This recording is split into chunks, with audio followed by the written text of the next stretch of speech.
나눔가족 여러분 반갑습니다. 한 주간을 마감하는 주말 아침입니다. 오늘도 말씀으로 하루를 시작하는 여러분을 환영하고 축복합니다. 오늘 말씀은 예수님의 고별 강화를 마감하는 예수님의 고별 기도입니다. 이 기도는 대제사장적 기도라고도 불리기도 합니다. 이 기도 이후에는 예수님의 본격적인 순환기사가 시작되죠. 예수님은 이 기도에서 먼저 자신을 위한 기도를 드리시고 그리고 세상에 남을 제자들을 위한 기도를 드립니다. 자신을 위한 기도는 나를 영화롭게 하옵소서, 그리고 제자들을 위한 기도는 제자들을 세상에서 보전해 주시옵소서, 하나 되게 해 주시옵소서, 거룩하게 해 주옵소서라는 기도를 드리십니다. 예수께서 이 말씀을 하시고 눈을 들어 하늘을 우러러 이르시되 아버지여 때가 이르렀사오니 아들을 영화롭게 하사 아들로 아버지를 영화롭게 하게 하옵소서. 아들의 영화를 위한 기도를 드리는 이유는 이제 본격적인 순환의 때가 되었기 때문입니다. 예수님이 지실 십자가가 바로 눈앞에 와 있기에 그 십자가의 때를 잘 감당하게 해달라는 간구가 바로 이 아들을 영화롭게 하옵소서라고 하는 간구입니다. 요한복음에서 예수님은 자신의 십자가의 죽음을 아들이 받으실 영광의 사건으로 말씀하고 계시죠. 왜 죽음이 수치와 실패의 사건이 아니라 영광의 사건이 되는 것입니까? 예수님의 십자가 사건은 자신의 죽음조차도 묵묵히 그리고 자발적으로 받아들이시는 아버지를 향한 아들의 절대 순종 사건이기 때문입니다. 이 절대 순종은 곧 아버지의 뜻을 이루어 드리는 일이죠. 그러므로 아들이 영화롭게 되는 것은 또한 아버지가 영화롭게 되는 것이기도 합니다. 아버지여 나를 영화롭게 하옵소서라는 요청은 아버지여 내 앞에 있는 십자가의 죽음을 온전하게 잘 감당하게 해 주시옵소서라는 예수님의 간청인 것입니다. 이것은 또한 세상 구원을 위한 하나님 아버지의 뜻을 이루어 드리는 일이니 아들의 영화를 위한 간구는 곧 아버지의 영화를 위한 간구가 될 것입니다. 주님은 지금까지 아버지께서 맡기신 모든 일들을 잘 감당하고 수행하셨습니다. 아버지가 주신 말씀대로 전했고 아버지가 명령하신 모든 일들을 행하셨습니다. 그 순종의 사역으로 세상은 하나님이 누구신지 진정으로 알 수 있게 되었습니다. 곧 세상이 영생에 관한 일을 알게 된 것입니다. 여기서 예수님은 영생이 무엇인지를 단 한마디로 요약하여 말씀하고 계시지 않습니까? 영생은 곧 유일하신 참 하나님과 그가 보내신 자 예수 그리스도를 아는 것이니이다. 사랑하는 여러분, 이제 주님의 사역의 마지막 시간입니다. 최후의 순간에 폭발하는 불꽃처럼 예수님의 십자가는 하나님이 누구신지 또한 예수님이 누구신지를 가장 밝고 선명하게 드러내어주는 사건이 될 것입니다. 이 남은 마지막 순종의 싸움과 이 마지막 시험을, 이 과정을 잘 감당하게 해달라고 예수님은 아버지께 간구하고 있습니다. 사랑하는 여러분, 예수님은 아버지의 이름을 나타내었다고 말씀하고 계시죠. 세상 중에 내게 주신 사람들에게 내가 아버지의 이름을 나타내었나이다.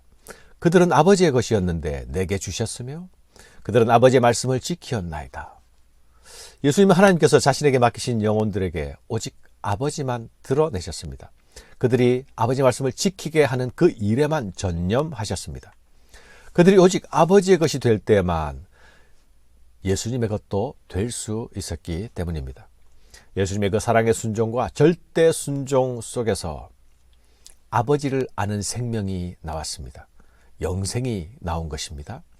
하나님의 아들이시며 하나님 자체이신 이 예수님이 누구신지를 아는 자들에게 생명이 있습니다. 예수님은 이 기도 속에서 우리는 일련의 구원 과정에 관한 중요 사안들을 추론해 볼 수 있습니다. 구원은 하나님과 예수님이 창조 이전부터 누리던 성부와 성자 사이의 영광의 교제로부터 시작됩니다.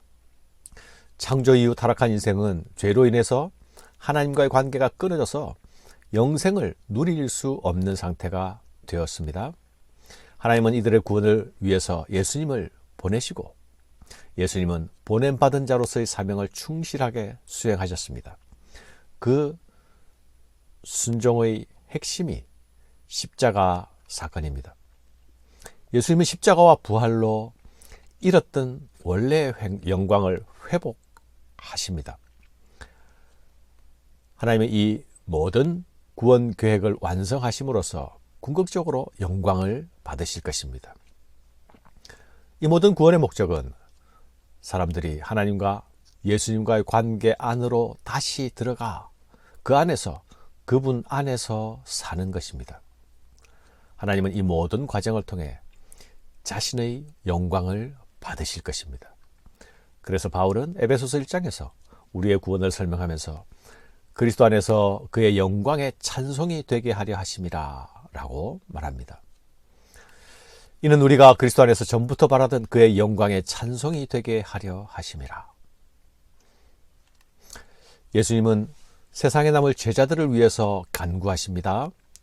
나는 세상에 더 있지 아니하오나 그들은 세상에 있사옵고 나는 아버지께로 가옵나니 거룩하신 아버지여 내게 주신 아버지의 이름으로 그들을 보전하사 우리와 같이 그들도 하나가 되게 하옵소서. 세상에 홀려 남겨지게 될 제자들, 그들을 위한 간구는 끝까지 사랑하시는 예수님의 모습을 나타내고 있지 않습니까? 예수님이 이 땅에 있을 때에 그들을 보전하고 지키는 보혜사가 되어 주셨습니다. 유다는 예외인데요. 그는 하나님을 버리고 세상을 택하여 가버렸죠. 하나님 아버지의 백성은 곧 예수님의 백성입니다. 그러나 예수님은 이제 더 이상 육체로 이 세상에 계시지 않으실 것입니다. 그러나 그들을 고아와 같이 버려두지 않겠다고 약속하시지 않았습니까? 그 약속을 이루기 위해 아버지께 지금 그들을 보전해 달라고 기도하십니다. 이 보전을 위한 기도가 하나됨을 위한 간구로 나타나고 있습니다. 아버지의 이름으로 그들을 보전하사 우리와 같이 그들도 하나가 되게 하옵소서. 삼위 하나님의 사랑의 교제 가운데서 하나가 되심 같이 제자들도 하나가 되게 해달라고 간구드리고 있지 않습니까? 가롯 유다는 하나됨을 깨트리고 나간 자이죠. 하나됨을 깨고 나간 자는 멸망의 자식이었습니다. 하나됨은 세상에서 교회가 자신을 지켜 나가는 길이기도 합니다. 교회의 하나됨은 말씀 안에서 하나됨이어야 합니다. 주님 안에서 하나됨, 믿음 안에서 하나됨이어야 합니다. 말씀에서 벗어난 하나됨은 교회가 추구할 가치가 아님을 기억합시다. 제자들의 보전을 위한 주님의 기도는 악에 빠지지 않기를 위한 기도로 이어지고 있습니다. 내가 비옵는 것은 그들을 세상에서 데려가시기를 위함이 아니요 다만 악에 빠지지 않게 보전하시기를 위함이니이다. 내가 세상에 속하지 아니함 같이 그들도 세상에 속하지 아니하였사옵나이다. 사랑하는 여러분, 교회와 세상은 하나가 아닙니다. 결코 하나가 될 수 없습니다. 세상은 남겨진 제자들을 미워할 것입니다. 그들은 제자들을 핍박하고 출교하고 죽일 것입니다. 주님은 지금 그들이 그런 위험을 당하지 않도록 기도하고 계시는 것이 아니죠.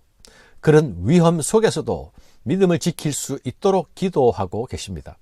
교회와 성도는 세상의 위협과 도전을 결코 새삼스럽게 여겨서는 안 됩니다. 그것을 당황하고 두려워해서도 안 됩니다. 예수님이 십자가를 우회하지 않으시고 직진으로 통과하셔서 영광에 이르게 되셨듯이 성도들도 세상을 통과하지만 악에 빠지지는 않아야 할 것입니다. 우리는 세상 속에서 사는 존재들이지만 세상은 우리가 속해 있을 곳이 아닙니다.